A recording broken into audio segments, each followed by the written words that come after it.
I'm Marcus. I stood in the parking lot of the Grand Pine Resort, watching through the frosted windows as my in-laws celebrated Christmas without me. The snow fell heavy that December night, each flake catching the warm glow from inside where my wife sat laughing at her father's jokes, the same man who'd just banned me from their family Christmas forever. What they didn't know was that I'd just signed the papers to buy the hotel they were staying in, and tomorrow morning they'd find out exactly what happens when you push the wrong man too far. Before we jump back in, tell us where you're tuning in from, and if this story touches you, make sure you're subscribed, because tomorrow I've saved something extra special for you. Let me take you back to where this all started.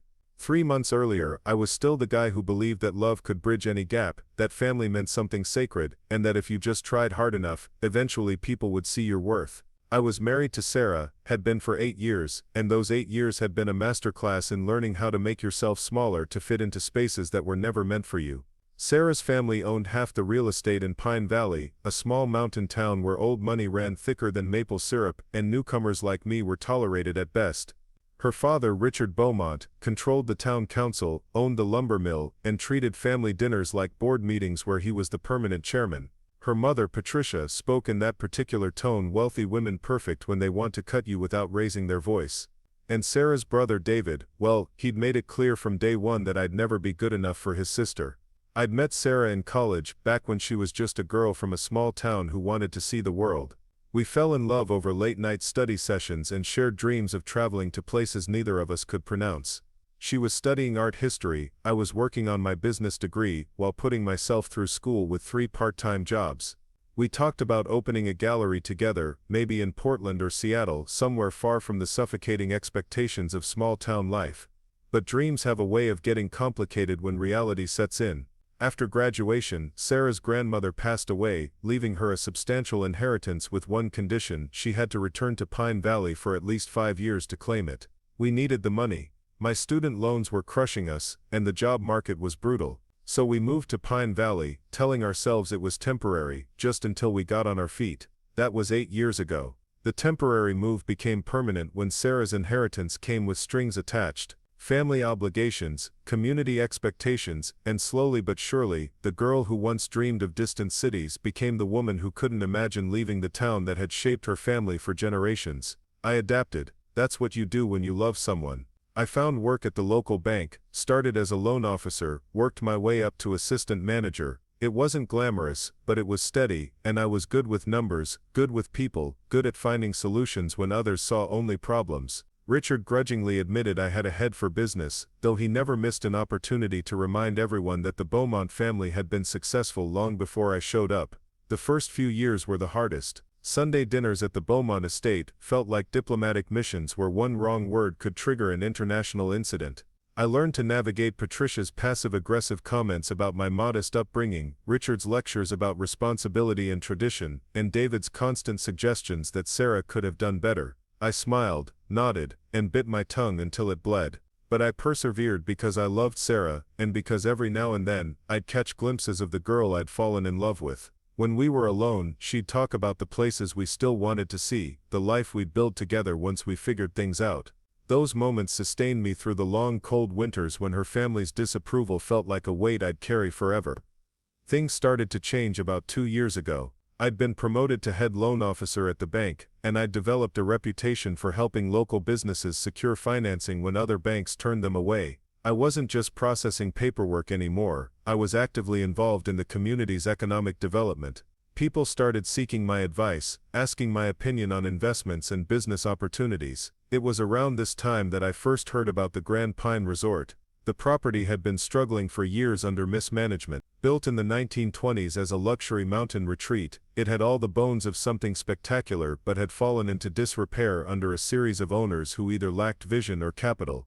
The current owner, an elderly man named Harold Winters, had inherited it from his father but lived in Florida and treated it more like a burden than an asset. I drove out to look at the property one afternoon after work. The main building was a magnificent log structure with soaring ceilings and floor-to-ceiling windows that offered breathtaking views of the valley below. The grounds covered nearly 200 acres of pristine mountain forest, with hiking trails, a private lake, and enough space for expansion that could transform it into the kind of destination resort that wealthy tourists from the city would pay premium rates to experience. But it needed work, significant work. The heating system was outdated, half the guest rooms needed complete renovation, and the common areas looked like they'd been decorated sometime in the 1980s and forgotten. Most people saw a money pit. I saw potential. I started researching the property's history, its financial records, the local tourism market. I spent evenings and weekends putting together a comprehensive business plan, analyzing everything from seasonal occupancy rates to comparable properties in other mountain towns. The more I learned, the more convinced I became that the Grand Pine Resort could be transformed into something extraordinary. The problem was money. The kind of renovation and marketing the property needed would require serious capital, more than I could access through traditional lending channels. I needed investors, partners, someone willing to take a calculated risk on a vision that existed mostly in spreadsheets and late-night calculations. I decided to present the opportunity to Richard. Despite our personal differences, he was a savvy businessman with connections throughout the region. If anyone could see the potential in what I was proposing, it would be him. I spent weeks preparing my presentation, crafting financial projections that accounted for every variable I could think of. The meeting took place in Richard's home office on a Tuesday evening after dinner. Sarah sat beside me, her hand resting supportively on my arm as I laid out my vision for the Grand Pine Resort.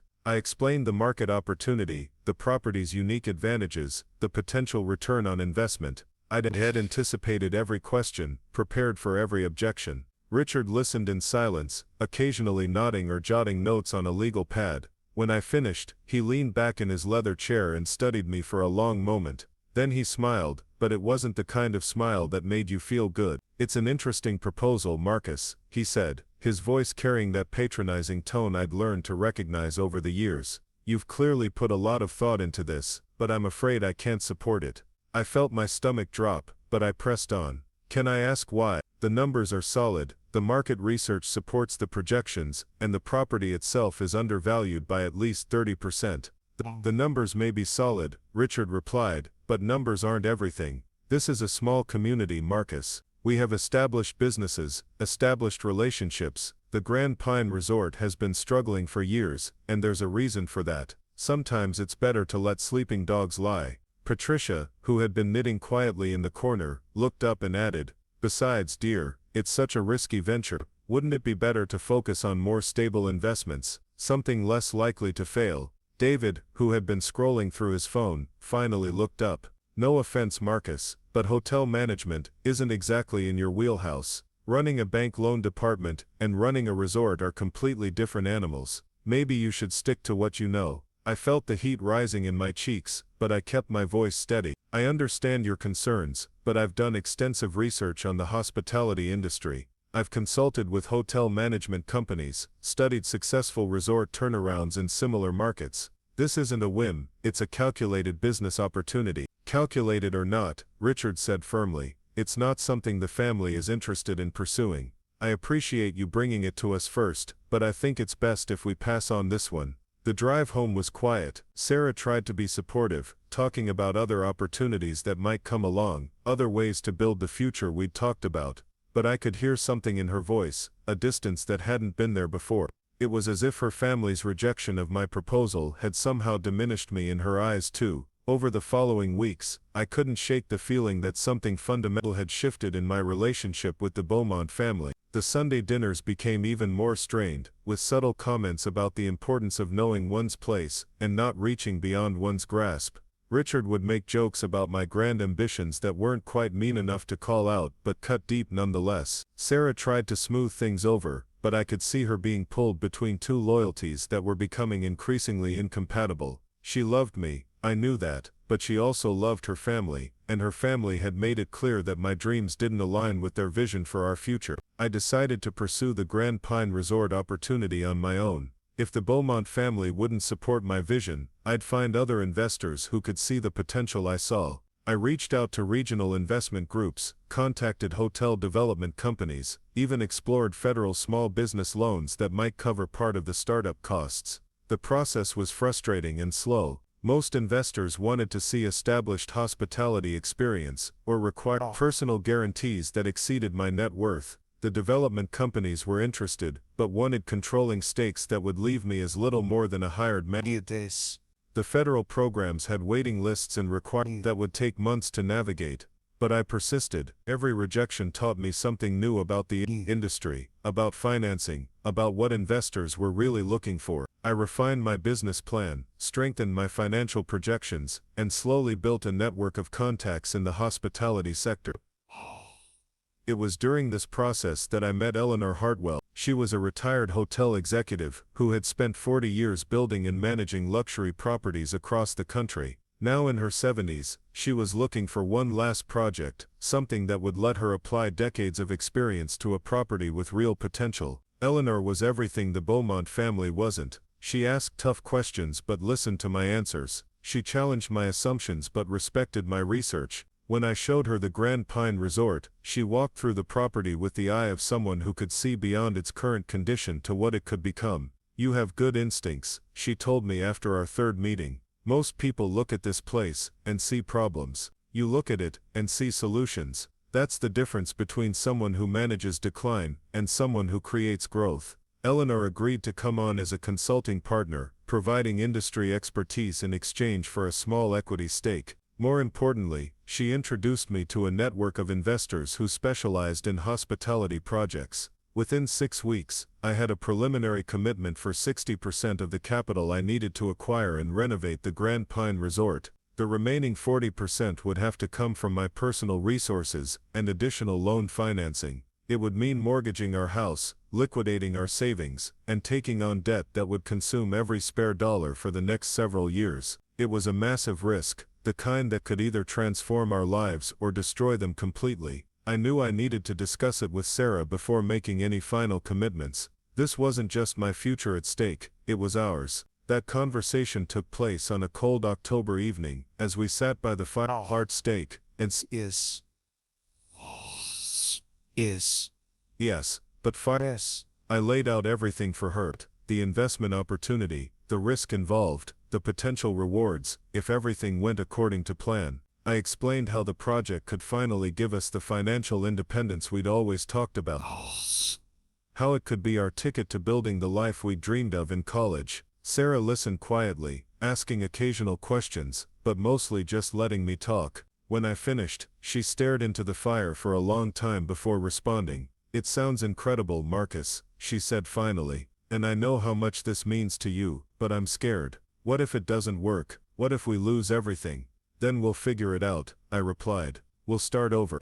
"But Sarah, if we don't take this chance, we'll spend the rest of our lives wondering what might have been. Is that really what you want?" She was quiet for another long moment. Then she looked at me with those green eyes that had captivated me since college, and nodded. "If this is what you want to do, then I'm with you. We're partners, right? We face whatever comes together." I felt a surge of love and gratitude so powerful it almost brought tears to my eyes. This was the Sarah I'd fallen in love with, the one who believed in dreams and wasn't afraid to chase them. We spent the rest of the evening talking about our plans, about how we'd manage the renovations, about the kind of resort we wanted to create. The next morning, I called Eleanor and told her I was ready to move forward. We scheduled a meeting with Harold Winters for the following week to begin formal acquisition negotiations. Preparing and narrating this story took us a lot of time, so if you are enjoying it, subscribe to our channel, it means a lot to us.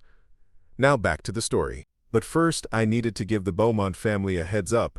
It felt like the right thing to do, a courtesy that might help smooth over any tension my decision might create. I called Richard and asked if I could stop by his office that afternoon to discuss a business matter. Richard's office was located on the top floor of the building that housed Beaumont Industries, with windows that overlooked most of downtown Pine Valley. He gestured for me to take a seat across from his massive mahogany desk, the same desk where his father and grandfather had conducted business before him. "What can I do for you, Marcus?" he asked, his tone polite but reserved. I explained that I'd found alternative financing for the Grand Pine Resort project and that I'd be moving forward with the acquisition. I tried to frame it as an opportunity for the community, emphasizing how the resort's success would benefit local businesses and create jobs for residents. Richard's expression grew increasingly stern as I spoke. When I finished, he leaned forward and fixed me with a stare that could have frozen water. "I thought I made myself clear when we discussed this before," he said. "This family does not support this venture. I assumed that meant you would drop the matter." "With respect, Richard, this isn't a family decision," I replied. "This is my career, my future.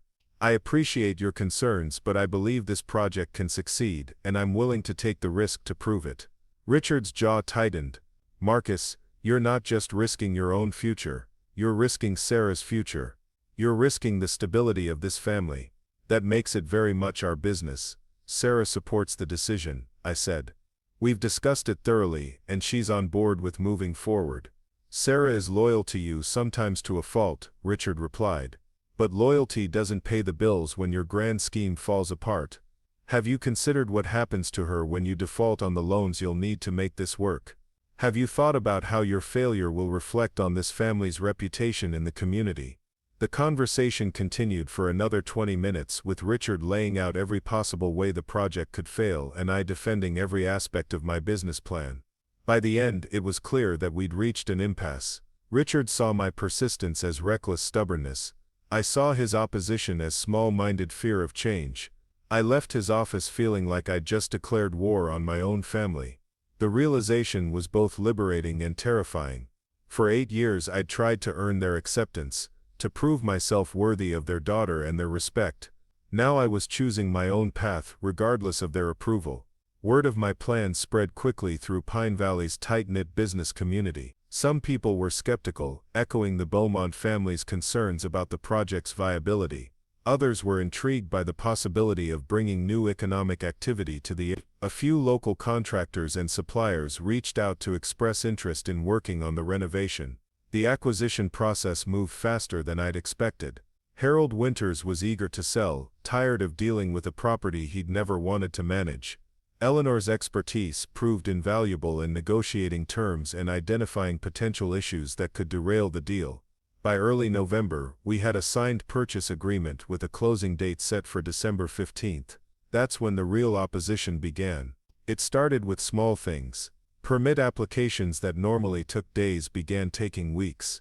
Contractor bids that had seemed solid suddenly included unexpected cost increases or delays. Banking relationships that had been friendly for years became formal and distant. Richard Beaumont's influence in Pine Valley was more extensive than I'd realized. He didn't just own businesses, he sat on boards, served on committees, and maintained relationships that stretched back decades. When he decided that the Grand Pine Resort project was bad for the community, people listened. The pressure wasn't just professional, it was personal. Sarah began hearing comments from friends and family members about the stress I was putting her under, about the risks I was forcing her to take. Her mother started making weekly visits, ostensibly to check in but really to plant seeds of doubt about our decision. "I'm just worried about you, dear," Patricia would say over coffee in our kitchen. "Marcus means well, but men sometimes get these ideas in their heads and can't see past their own ambitions. You have to think about your own future, about what happens if this all goes wrong." David was more direct. He cornered me after church one Sunday, suggesting that I was being selfish and irresponsible. "You've got a good job at the bank, Marcus. Why risk everything on some fantasy? Sarah deserves better than this uncertainty." But the worst pressure came from Richard himself. He began making comments about restructuring his will, about how family inheritance should go to family members who demonstrated sound judgment and community responsibility. The implications were clear: if I proceeded with the resort project, Sarah's future inheritance could be at risk. It was emotional blackmail, pure and simple, but it was also effective. I could see the toll it was taking on Sarah, the way she'd grown quiet and withdrawn as the closing date approached. She still supported me publicly, but I could feel her starting to waver, starting to wonder if maybe her family was right. The breaking point came 2 weeks before closing. Sarah and I were having dinner at home when she finally voiced what had been building for weeks. "Marcus, maybe we should reconsider this," she said, her voice barely above a whisper. "Maybe there's another way to build our future that doesn't put us at odds with my family." I set down my fork and looked at her across the table. "What are you saying exactly?" "I'm saying maybe my father is right. Maybe this is too risky, too uncertain. We have a good life here. Why throw it all away for something that might not work?" "Because good enough isn't enough for me," I replied. "Sarah, we used to talk about building something extraordinary together. This is our—" "But at what cost?" she asked, tears forming in her eyes. "My family is ready to cut us off completely. They've made it clear that if you go through with this, we won't be welcome at family gatherings anymore. Is your business plan worth losing the people who've loved me my entire life? That's when I understood the impossible position Sarah was in. She was being forced to choose between her husband and her family, between the dreams we'd shared and the security she'd always known. It wasn't fair to her, and it wasn't fair to me, but it was the reality we were facing. "What do you want me to do?" I asked. "I want you to walk away," she said. "I want us to go back to the way things were before this project consumed our lives. I want my family back." I spent the next 3 days agonizing over the decision. I could cancel the acquisition, forfeit my earnest money, and try to rebuild the relationships I'd damaged. It would mean giving up on the biggest opportunity I'd ever had, but it would also mean keeping my marriage intact and restoring peace with Sarah's family. Or I could proceed with the purchase, knowing that doing so would likely cost me my wife and permanently alienate me from the only family I'd known for the past 8 years. In the end, the decision made itself. Harold Winters called on December 12 to inform me that he'd received a competing offer for the Grand Pine Resort, one that exceeded my bid by nearly 20%. The competing buyer was willing to close within 48 hours and pay cash. I knew without asking who was behind the competing offer. Richard Beaumont had found a way to kill my project without directly confronting me. It was brilliant, ruthless, and completely legal. The property sold that weekend to Mountain Vista Development, a company I'd never heard of, but that turned out to be a subsidiary of Beaumont Industries. The Grand Pine Resort would remain closed, its potential unrealized rather than risk becoming a success under my management. I felt empty in a way I'd never experienced before. Not just disappointed or frustrated, but genuinely hollow, like something essential had been carved out of my chest and discarded. I'd lost more than a business opportunity. I'd lost faith in the possibility that hard work and good intentions could overcome entrenched opposition. Sarah tried to comfort me, but there was relief in her voice that she couldn't quite hide. The crisis was over, the family conflict resolved. We could go back to our old life, our safe life, our small life. But I couldn't go back. Something fundamental had changed in how I saw myself, how I saw our marriage, how I saw my place in the Beaumont family hierarchy. I'd been reminded in the most painful way possible that I was still an outsider, still someone whose dreams mattered less than their comfort. The holidays that year were particularly difficult. Christmas at the Beaumont estate felt like a celebration of my defeat, a gathering where everyone could pretend that the unpleasantness of the past few months had never happened. Richard was magnanimous in victory, making subtle comments about the wisdom of family unity and the importance of knowing one's limitations. Patricia was back to her usual level of passive aggression, making pointed observations about the value of stability and the dangers of overreaching. David was openly smug, occasionally mentioning how much better things were now that everyone was focusing on realistic goals instead of impossible dreams. And Sarah, my Sarah, seemed genuinely happy for the first time in months. She laughed at her father's jokes, participated in her mother's gossip, and acted like the daughter who had never left Pine Valley, never dreamed of anything beyond the comfortable cage her family had built for her. I sat at that dinner table, surrounded by people who had systematically destroyed the biggest opportunity of my life, and realized that I no longer belonged there. I might have married into the Beaumont family, but I would never be a Beaumont. I would always be the outsider who had overstepped his bounds, the reminder of what happened when someone didn't know their place. That night, as Sarah slept peacefully beside me, I made a decision that would change everything. I wasn't going to spend the rest of my life being grateful for scraps from the Beaumont table. I wasn't going to pretend that what had happened was acceptable, or that their treatment of me was justified by family loyalty. I was going to find another way to build the life I wanted, with or without their approval. And if that meant sacrificing the relationship I'd spent 8 years trying to preserve, then maybe it was time to admit that relationship had been broken from the beginning. The next morning, I started making phone calls. The first call I made was to Eleanor Hartwell. Despite the failed resort deal, she'd remained supportive, telling me that setbacks were part of the business and that the right opportunity would come along eventually. What I hadn't told her was how deliberately I'd been sabotaged, or how deep the Beaumont family's influence ran in Pine Valley. "Marcus, good to hear from you," Eleanor said when she picked up. "I was sorry to hear about the Grand Pine situation. Harold mentioned the other buyer came in at the last minute with cash. That's how these things go sometimes." "Eleanor, I need to ask you something," I said, choosing my words carefully. "Did Harold mention who the other buyer was?" There was a pause on the line. "Mountain Vista Development. I looked them up after the sale went through. Interesting company, very little public information, but they seem to specialize in acquiring properties and then, well, letting them sit." "Why do you ask?" I explained the connection to Beaumont Industries, watching Eleanor's tone shift from sympathetic to intrigued to something approaching anger as the picture became clear. "That's not just business competition, Marcus. That's character assassination. They didn't just outbid you, they made sure you'd never get another chance to try." "That's what I'm starting to realize," I said. "The question is, what do I do about it?" Eleanor was quiet for a long moment. "Marcus, I've been in this business for 40 years. I've seen good people get crushed by established interests who didn't want change. Most of them gave up, accepted their defeat, and spent the rest of their careers playing it safe.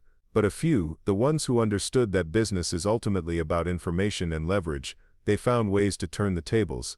What are you suggesting?" "I'm suggesting you start asking questions. Mountain Vista Development bought the Grand Pine Resort for significantly more than it's worth, then left it to deteriorate further. That's not business. That's spite. And spite makes people careless. They leave trails." That conversation planted a seed that grew over the following weeks. I started researching Mountain Vista Development in my spare time, using my access to banking records and public filings to trace their corporate structure. What I found was a maze of shell companies and holding entities, all ultimately leading back to Beaumont Industries. But that wasn't the interesting part. The interesting part was discovering that Mountain Vista had been acquiring properties throughout the region for the past 5 years, always paying above market value and always letting the properties sit vacant or underutilized. The Grand Pine Resort wasn't an isolated incident. It was part of a pattern. I reached out to some of the previous property owners ostensibly to understand the local real estate market for potential future investments. What I learned was troubling. Several of the sellers mentioned being approached by other potential buyers first, buyers who'd had their financing pulled or permits delayed at the last minute. Mountain Vista would then swoop in with a cash offer that was impossible to refuse. The more I dug, the clearer the picture became. Richard Beaumont wasn't just protecting his family's interests. He was systematically eliminating competition and consolidating control over the region's most valuable properties. The Grand Pine Resort was just the latest acquisition in what amounted to a shadow monopoly. Armed with this information, I started reaching out to the other frustrated buyers, the ones who'd been outmaneuvered by Mountain Vista's tactics. Most were reluctant to talk at first, but when I explained my own experience and showed them the pattern I'd uncovered, they became more forthcoming. There was Jennifer Chin, an architect from Seattle who'd wanted to convert an old mill into artist studios. Her permits had been tied up in bureaucratic red tape for 8 months before Mountain Vista bought the property out from under her. There was Robert Santiago, a restaurateur from Portland who'd planned to open a farm-to-table restaurant in a historic building downtown. His liquor license application had been mysteriously rejected 3 times before Mountain Vista made the building's owner an offer he couldn't refuse. There was Maria Gonzalez, a local entrepreneur who'd wanted to turn an abandoned warehouse into a community event space. Her bank had suddenly called in an unrelated business loan, forcing her to withdraw her offer just days before Mountain Vista submitted theirs. Each story was different in its details but identical in its outcome. Promising local development projects had been systematically killed, not through legitimate competition but through manipulation of local regulatory processes and financial institutions. And in every case the properties had been acquired by Mountain Vista and left to stagnate. I began documenting everything, creating a comprehensive database of Mountain Vista's acquisitions, the circumstances surrounding each purchase, and the impact on local economic development. The pattern was undeniable, but proving deliberate manipulation would require more than circumstantial evidence. That's when I remembered something Eleanor had said about information and leverage. If Richard Beaumont was using his influence to manipulate regulatory processes, there would be records, communications, meetings, decisions that couldn't be explained by legitimate policy concerns. I started filing Freedom of Information Act requests with the County Planning Department, the Zoning Board, and various regulatory agencies. Most of the initial responses were heavily redacted or claimed that relevant documents couldn't be located, but a few items slipped through, including email exchanges that reference coordination with established community stakeholders regarding permit applications and zoning variances. The breakthrough came when I connected with Amy Foster, a young lawyer who'd recently joined the county attorney's office. We'd gone to high school together, though we hadn't been close friends. She was idealistic, passionate about public service, and frustrated by the bureaucratic obstacles she encountered trying to serve the community's interests. I approached her carefully, initially just asking about the normal timeline for various regulatory processes. When she mentioned that some applications seemed to get delayed for reasons that weren't always clear, I shared some of my research about the patterns I'd observed. Amy was intrigued enough to do some digging of her own. A week later, she called me with news that changed everything. "Marcus, you need to see this," she said, her voice tight with excitement and concern. "Can you meet me for coffee tomorrow morning, and bring whatever documentation you've compiled?" We met at a small cafe outside Pine Valley, away from prying eyes and listening ears. Amy had brought a file folder thick with documents she'd pulled from various county databases. "What you suspected is worse than you probably imagined," she said, spreading papers across the table between us. "There's a whole communication chain between Richard Beaumont and department heads throughout county government. Not official business communications, but personal meetings, phone calls, even some email exchanges that probably weren't supposed to be preserved." She showed me meeting logs that documented regular conversations between Richard and the planning director, the zoning administrator, and the head of the county economic development office. Most were scheduled as community input sessions or stakeholder consultations, but the timing aligned perfectly with permit delays for properties that Mountain Vista later acquired. "This email thread is particularly damning," Amy said, pointing to a printout. "It's between Richard and the planning director, discussing ways to ensure development projects align with community standards and established business interests. Look at the dates." The email chain covered a 2-year period and included specific references to permit applications that had been delayed or denied. Some of the language was coded, but the intent was clear. Richard wasn't just offering input on development projects, he was actively orchestrating their failure. "Amy, this is incredible work, but I have to ask why you're showing me this. Couldn't this get you in trouble?" She leaned forward, her expression serious. "Marcus, I became a lawyer because I believe in justice, in fair processes, in government that serves all citizens equally. What's been happening here isn't governance, it's corruption. Maybe it's legal corruption, but it's still wrong. These documents are public records. The fact that no one has connected the dots until now doesn't make them classified. What do you think we should do with this information?" "We need more," Amy said. "What we have shows a pattern of questionable behavior, but we need something that clearly demonstrates quid pro quo arrangements or explicit instructions to delay or deny legitimate applications,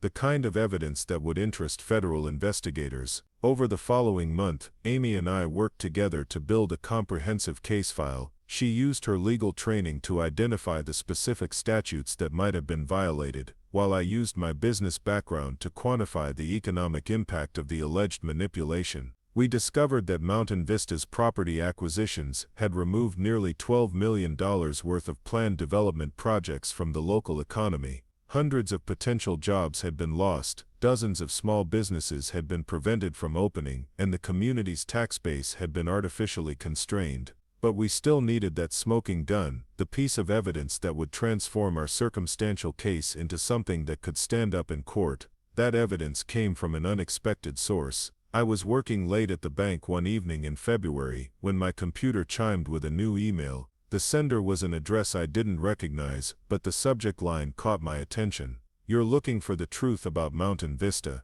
I almost deleted it as spam, but something made me open it instead.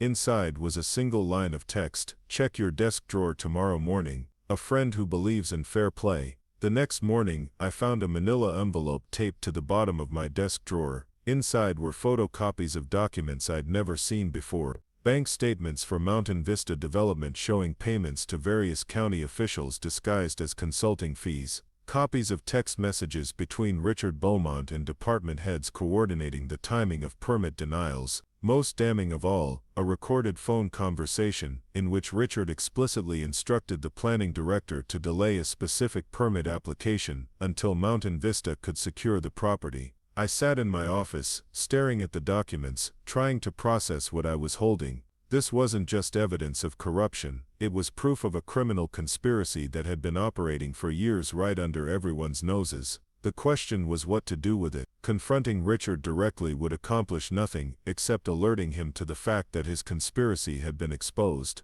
Going to local authorities was pointless, since many of them were apparently compromised, but there were other options. I called Eleanor first, explaining what Amy and I had uncovered and asking for her advice on how to proceed. Her response was immediate and decisive. "Marcus, this is bigger than just getting revenge for what they did to you. This is about exposing a system of corruption that's been holding back an entire region's economic development. You have an obligation to make this public." "But how? If I just release these documents, they'll claim they're fabricated or taken out of context. I need to do this right. Have you considered bringing this to the FBI?" Eleanor asked. "What you're describing sounds like it could involve federal wire fraud charges, conspiracy to deprive citizens of honest government services, maybe even RICO violations if the pattern is extensive enough." The idea of involving federal law enforcement was both thrilling and terrifying. It would mean taking a step that couldn't be undone, transforming a local business dispute into a criminal investigation that could destroy lives and careers. But as I thought about all the people who'd been hurt by the conspiracy, all the dreams that had been crushed by systematic corruption, I realized I didn't have a choice. This wasn't about my personal grievances anymore, it was about justice. I called Amy and asked her to meet me that evening. When I showed her the new evidence, her reaction was even stronger than mine had been. "Marcus, this is prosecutable. We're not talking about ethical violations or administrative irregularities. This is straight-up criminal behavior. We have to report this." "I know," I said. "The question is how to do it without tipping them off or compromising the investigation." Amy thought for a moment. "I have a contact at the U.S. Attorney's Office in Charlotte. Someone I went to law school with who now works on public corruption cases. Let me reach out to her informally, see if this is something they'd be interested in pursuing." 2 days later, Amy called with news that both excited and terrified me. The federal prosecutor was very interested in our evidence and wanted to schedule a meeting to discuss the case in detail. But she'd also made it clear that moving forward would likely trigger a full-scale investigation that could take months or years to complete. "There's something else," Amy said. She asked specifically about your motivations for bringing this forward. "The feds want to make sure this isn't just a disgruntled business rival trying to use the justice system for personal revenge." "What did you tell her?" I told her the truth, that you'd been personally affected by the corruption, but that the evidence speaks for itself regardless of your motivations. And I told her about all the other victims we'd identified, people who have no connection to you but were hurt by the same system. The meeting with federal prosecutors took place in a nondescript office building in Charlotte on a rainy Thursday morning in March. Amy and I spent 3 hours walking through our evidence, explaining the patterns we'd identified, and answering detailed questions about how we'd obtained the information. The lead prosecutor, Catherine Williams, was a serious woman in her 40s, who took extensive notes and asked probing questions about every aspect of our case. She was particularly interested in the financial aspects of the conspiracy and the federal jurisdictional hooks that would allow her office to pursue charges.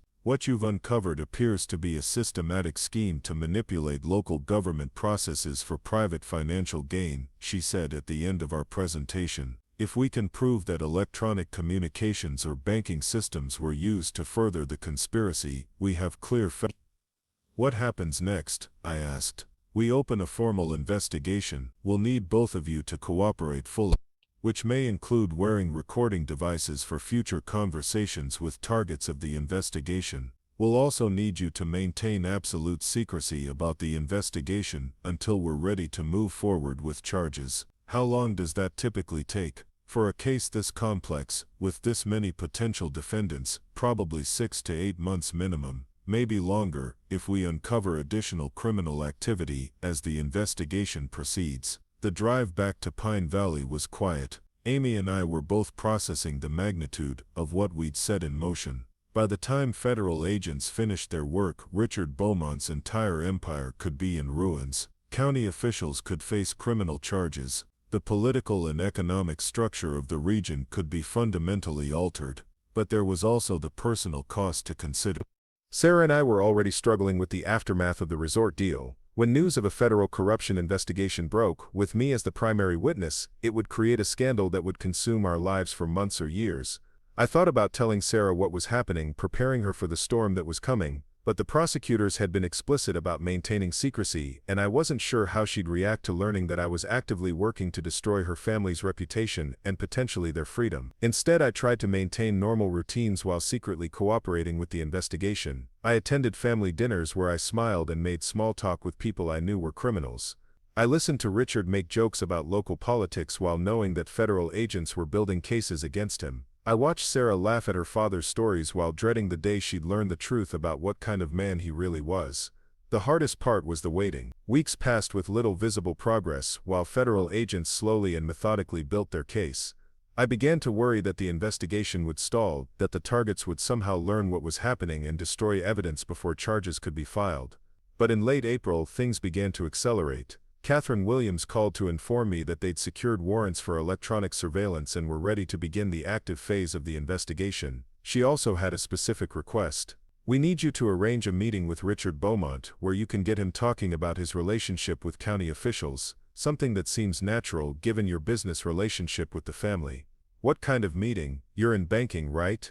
Maybe you could approach him about a loan application or investment opportunity that would require navigating local regulatory processes. Get him talking about how those processes work, who the key decision makers are, how to ensure favorable outcomes." The idea of deliberately manipulating Richard while wearing a recording device felt like crossing a line I wasn't sure I was ready to cross. But I also knew that without additional evidence, the investigation might not result in charges strong enough to ensure convictions. I spent a week crafting the perfect approach.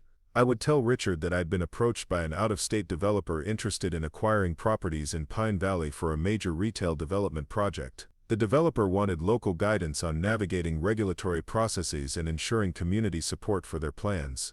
The meeting took place in Richard's office on a Wednesday afternoon in early May. I wore a recording device provided by federal agents, a small digital recorder hidden in my jacket pocket.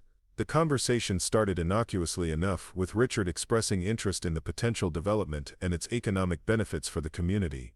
But as I pressed him for specifics about how to ensure project approval, his responses became increasingly incriminating. "The key is understanding that government processes are really about relationships," he said, leaning back in his chair. "You can have the best proposal in the world, but if you don't have the right people advocating for you, it'll get buried in bureaucratic red tape."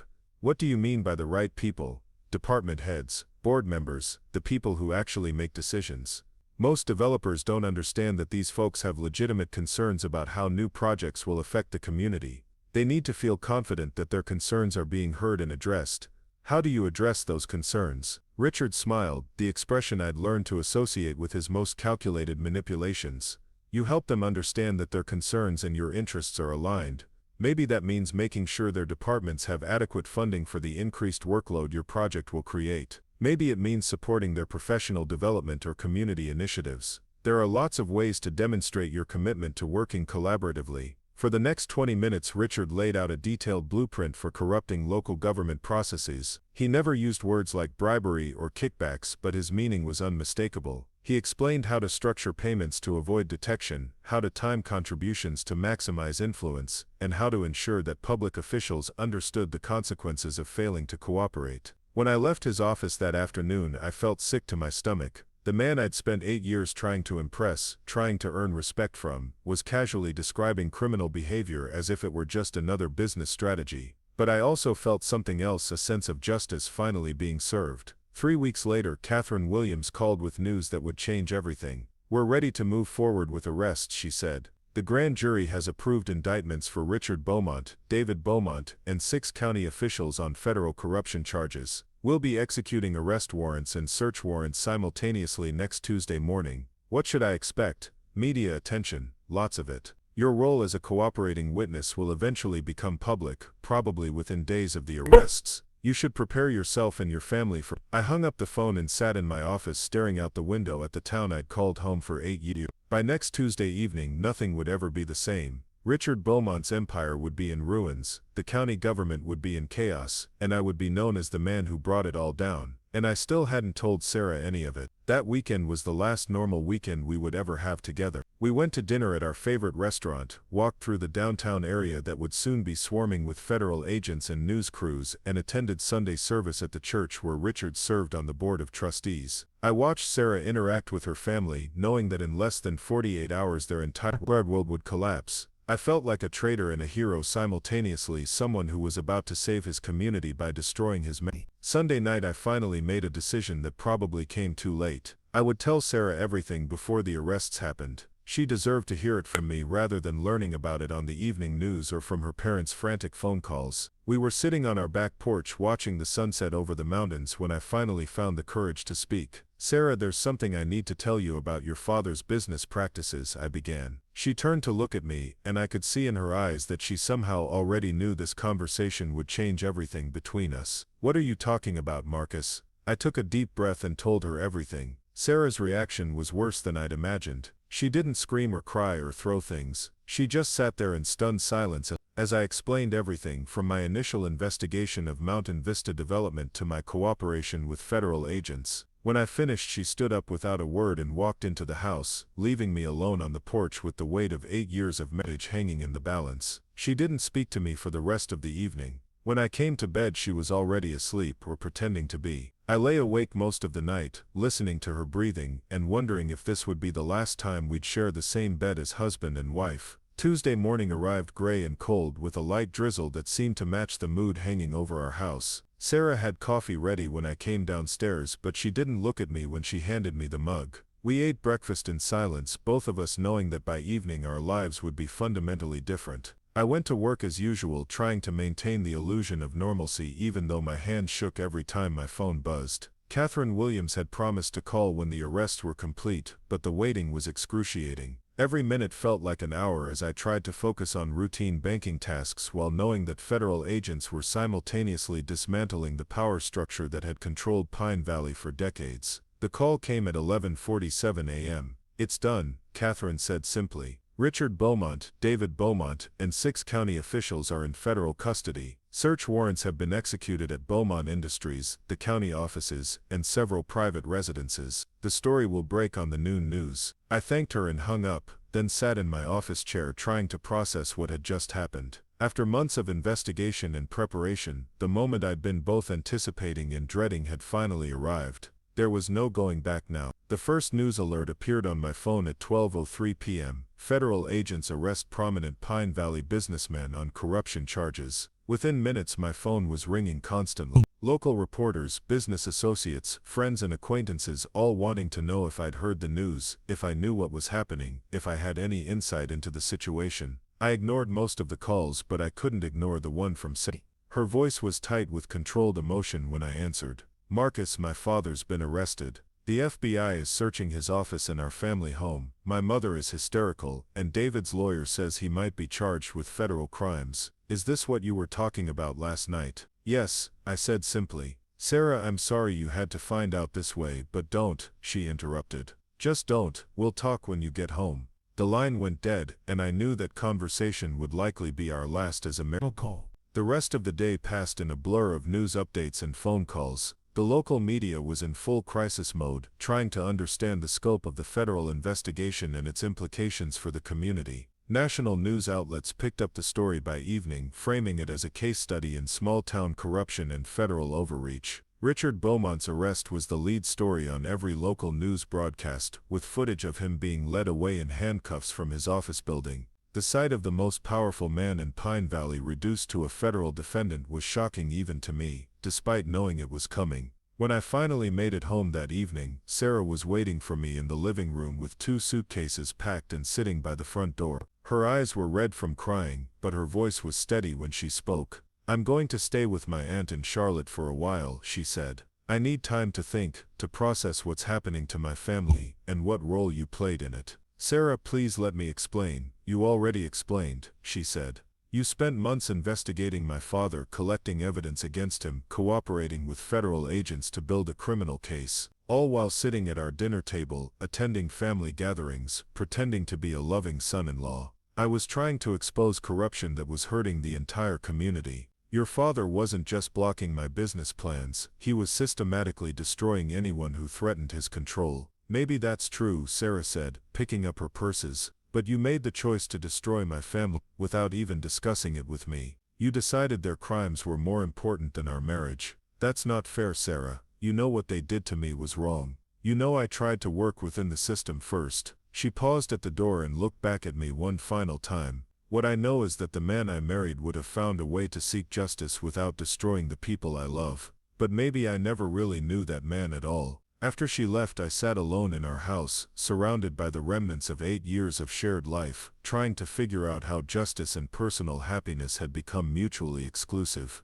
I'd won the war against the Beaumont family's corruption, but I'd lost everything that had made the victory worth pursuing in the first place. The federal investigation dominated local news for weeks. As more details emerged about the scope of the corruption scheme, public opinion began to shift from shock to anger. The community started to understand how many opportunities had been lost, how much economic development had been stifled by the Beaumont family's manipulation of local government. My role as a cooperating witness became public knowledge within days of the arrests, making me simultaneously a hero and a pariah depending on who was asked. Some people praised me for having the courage to expose corruption regardless of personal cost. Others saw me as a vindictive outsider who'd used federal law enforcement to settle personal grudges. The truth, as usual, was more complicated than either. I had been personally wronged by the Beaumont family, and that wrong had motivated my initial investigation. But the evidence I'd uncovered revealed crimes that went far beyond my personal grievances, affecting dozens of other victims and the entire community's economic future. Eleanor Hartwell called the day after the arrests to congratulate me on my persistence and courage. "You did the right thing, Marcus," she said. "I know it doesn't feel like a victory right now, but communities need people willing to stand up to entrenched corruption. You'll never know how many future victims you prevented by having the courage to speak out." The legal proceedings moved slowly through the federal court system. Richard and David Beaumont hired expensive defense attorneys who argued that their clients' actions, while perhaps ethically questionable, didn't rise to the level of federal crimes. The county officials who'd been arrested tried to negotiate plea deals in exchange for cooperation against the Beaumont family. Catherine Williams kept me informed of major developments, but mostly I tried to stay out of the media spotlight and focus on rebuilding my life. Sarah filed for divorce in August, citing irreconcilable differences. The proceedings were civil but distant, with most communication handled through lawyers rather than direct conversation. The property settlement was straightforward since we'd never accumulated significant assets during our marriage. Sarah kept the house, which had been a wedding gift from her parents. I kept my retirement accounts and personal property. Neither of us fought over the division. We were both too emotionally exhausted to argue about material possessions. The divorce was finalized in October, just as the first criminal trial was beginning. Richard Beaumont had refused to accept a plea deal, insisting that his actions had been legal political advocacy rather than criminal corruption. His trial would test the federal government's ability to prove that informal influence constituted criminal conspiracy.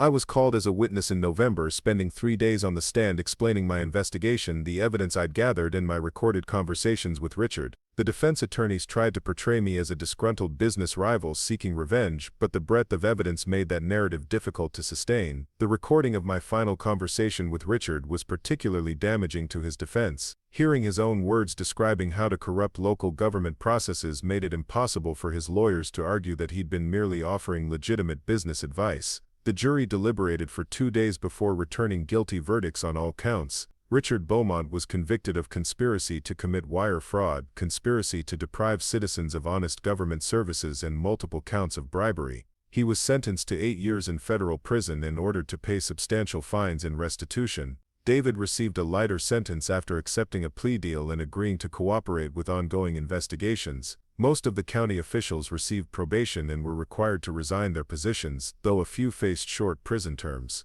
The trials revealed the full scope of the corruption scheme, documenting nearly a decade of systematic manipulation that had cost the local economy millions of dollars in lost development.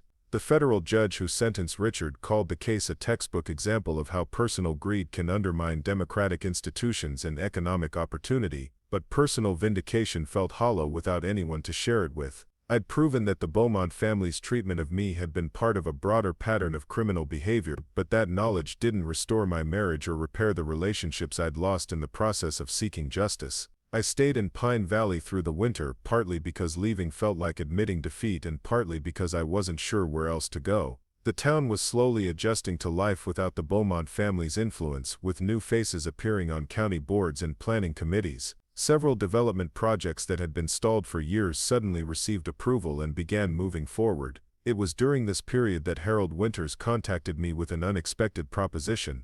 The federal government had seized several properties owned by Mountain Vista Development as part of the criminal forfeiture process, including the Grand Pine Resort. The properties would eventually be auctioned to recover restitution payments, but in the meantime they needed caretakers to prevent further deterioration. "I know this property meant something to you," Harold said when he called.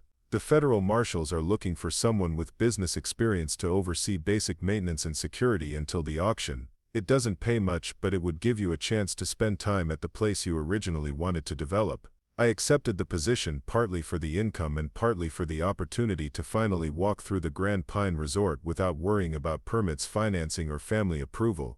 The property was in worse condition than when I'd first seen it 3 years earlier, but the basic structure remained sound and the location was still spectacular. Working at the resort gave me time to think about what I wanted to do with the rest of my life. At 35 I was divorced, financially stable but not wealthy, and free from the family obligations that had constrained my choices for nearly a decade. For the first time since college I could make decisions based purely on my own interests and ambitions. Eleanor called in March with news that would change everything. A group of investors she worked with had been following the Pine Valley corruption case and were intrigued by the development opportunities that might emerge as the community moved beyond the Beaumont family's control. "They're particularly interested in the Grand Pine Resort," she said. "They know about your original vision for the property and your current role as caretaker. Would you be interested in putting together a new development proposal if they can arrange to purchase it at the federal auction?"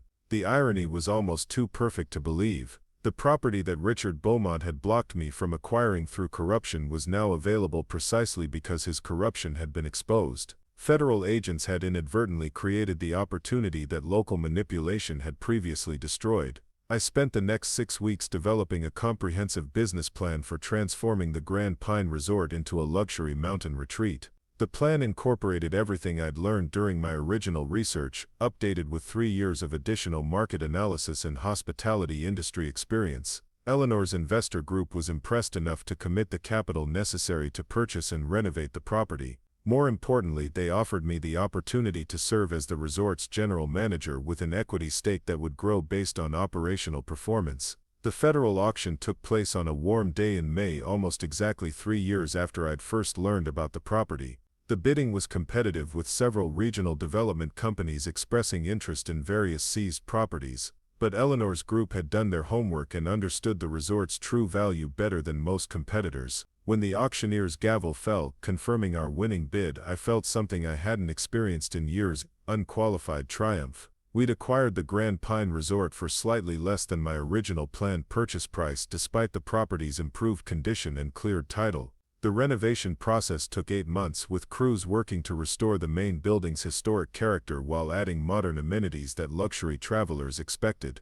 We upgraded the heating and electrical systems, renovated all guest rooms and common areas, and developed the hiking trails and recreational facilities that would distinguish us from other mountain resorts. I threw myself into the project with an intensity that surprised even me. After years of compromise and constraint, I finally had the freedom to implement a vision without seeking anyone's approval or navigating family politics. Every decision, from architectural details to staffing policies, reflected my own judgment rather than committee consensus. The resort reopened in January, just in time for the winter tourism season.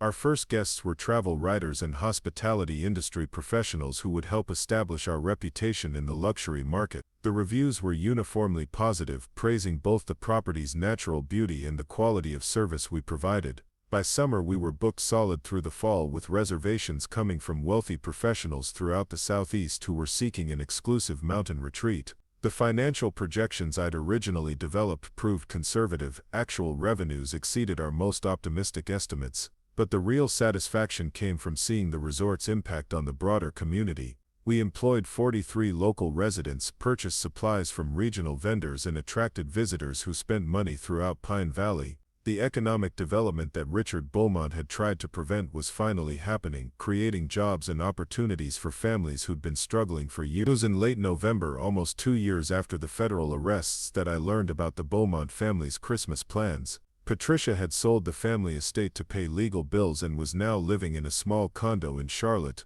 David had moved to Atlanta, working for a consulting firm that specialized in crisis management for businesses facing regulatory problems.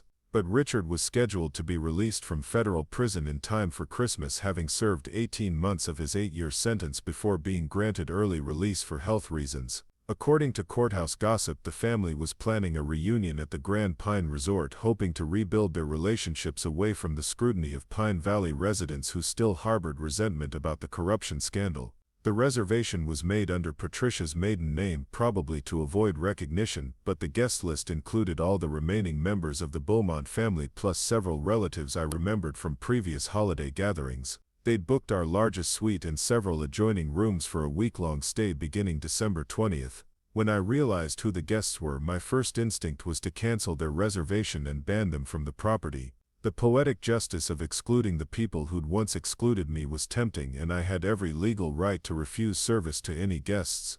But as I thought about it more carefully, I realized that denying them accommodation would make me no better than they'd been. I'd fought their corruption not to gain the power to exclude others, but to create a system where everyone had equal opportunities regardless of personal relationships or family connections. Instead, I decided to let them come, but to make sure they understood exactly who was in charge of their accommodations. I would be the gracious host, providing exceptional service while they grappled with the reality that their former victim was now their host. The Beaumont family arrived on a snowy Tuesday afternoon, their cars pulling into the circular drive where I waited to greet them personally.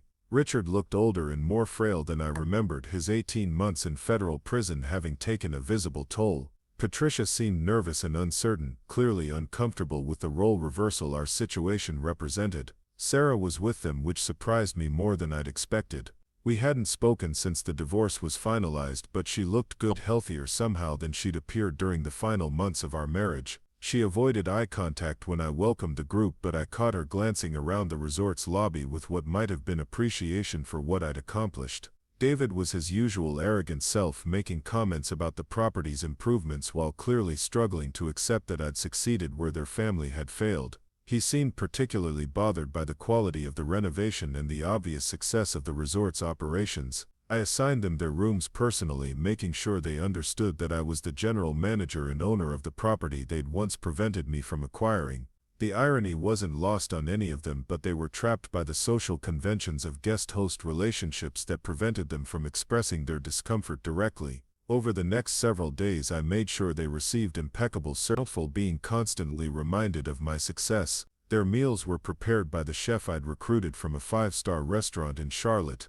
Their rooms were cleaned by housekeeping staff who took pride in working for a resort that treated employees fairly and paid living wages. Their recreational activities were guided by local residents who'd benefited from the economic opportunities our operation provided. The family tried to maintain the illusion of a normal Christmas gathering, but the underlying tension was obvious to anyone paying attention. They were staying at a luxury resort owned by someone they'd considered beneath their notice, succeeded against odds they'd deliberately stacked against him, and built something extraordinary from the ruins of their own corruption. On Christmas Eve, I was making rounds through the resort when I encountered Sarah sitting alone by the fireplace in our main lounge. The rest of her family had retired early, but she seemed lost in thought as she watched the flames dance behind the glass screen. "Hello, Sarah," I said, taking the chair across from her. "How are you enjoying your stay?" She looked up at me with an expression I couldn't quite read. "It's beautiful, Marcus. What you've done here is really impressive. I always knew you had vision, but seeing it actually realized is something else." "Thank you, that means more than you probably realize." We sat in comfortable silence for a few moments before she spoke again. "I owe you an apology. When everything happened with my father, I was so focused on protecting my family that I couldn't see the bigger picture. I couldn't see that you were trying to protect the community from people who were abusing their power. You don't owe me an apology, Sarah. You were in an impossible situation. No one should have to choose between their spouse and their family. But I did choose, she said. I chose my family's comfort over what was right. I chose enabling corruption over supporting justice, and I chose fear over courage. What would you have done differently? Sarah considered the question for a long moment. I would have listened to you more carefully when you first tried to explain what was happening. I would have asked harder questions about my father's business practices instead of just accepting that success justified any methods, and I would have stood with you when you decided to expose the truth, even if it meant standing against my own family. It's not too late, I said. You can still choose courage over fear, justice over comfort. The question is what you want to do with the rest of your life. She smiled, the first genuine smile I'd seen from her since before the corruption investigation began. I've been thinking about that a lot lately. I've been thinking about the girl I used to be, the one who wanted to see the world and build something meaningful. I lost her somewhere along the way, but maybe it's not too late to find her again. We talked until nearly midnight, sharing memories of our college dreams and discussing possibilities for the future. Not necessarily a romantic future, but the possibility of friendship, of mutual respect between two people who'd loved each other deeply even if they couldn't make that love survive the challenges they'd faced. When the Beaumont family checked out 3 days later, Richard approached me personally to settle their bill. He looked directly at me for the first time since their arrival, his expression unreadable but no longer dismissive. "Thank you for your hospitality," he said formally. "I know this situation must have been difficult for you." "Not difficult," I replied, "just ironic. I hope you've enjoyed your stay." He nodded slowly. "You've built something impressive here, Marcus. I was wrong to oppose it, wrong about a lot of things. I hope you can find it in yourself to forgive an old man's mistakes." It wasn't a full apology and it didn't undo years of manipulation and corruption, but it was an acknowledgement of reality, an admission that his actions had been wrong and that my success was deserved. "I've moved past anger, Richard," I said. "I'm focused on building the future rather than relitigating the past." After they left, I stood on the resort's main deck looking out over the valley where I'd lived for nearly a decade.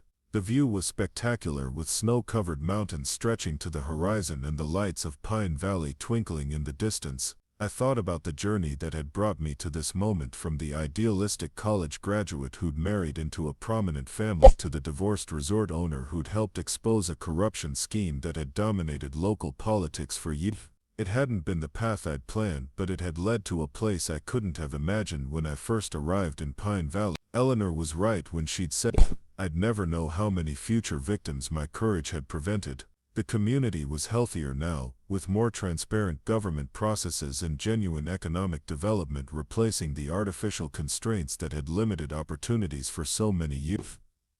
But the personal cost had been real as well. I'd lost my marriage, alienated myself from the only family I'd known as an adult, and spent years fighting battles that had left emotional scars I was still learning to heal. Standing there in the mountain air watching the sunset paint the sky in shades of gold and purple, I realized that regret was a luxury I couldn't afford. The choices I'd made had been necessary even if they'd been painful. The justice I'd helped achieve had been worth pursuing, even if it had come at a personal cost. And the success I'd finally achieved felt more meaningful because it had been earned through persistence and integrity rather than inherited privilege or corrupt influence. The Grand Pine Resort was more than just a business success. It was proof that dreams deferred aren't necessarily dreams denied. Sometimes the obstacles that seem insurmountable are actually opportunities in disguise, chances to develop the strength and wisdom necessary to appreciate success when it finally.